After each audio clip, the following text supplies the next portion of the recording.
ఈ సినిమాలో చాలా ఎమోషన్స్ ఉంటాయి అండ్ మన నేటివిటీ ఉంటుంది. చాలా నేటివిటీ ఉంటుంది ఈ సినిమాలో. Uh, మీరు అందరూ ఈ సినిమా ఎంజాయ్ చేస్తున్నారు అనుకుంటున్నాను and definitely you'll all enjoy the cinema for sure.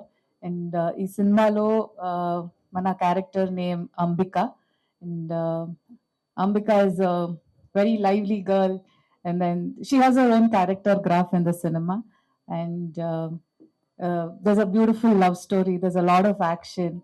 The story holds a very very strong I wouldn't say a message but the story itself as a whole is very holistic and very wholesome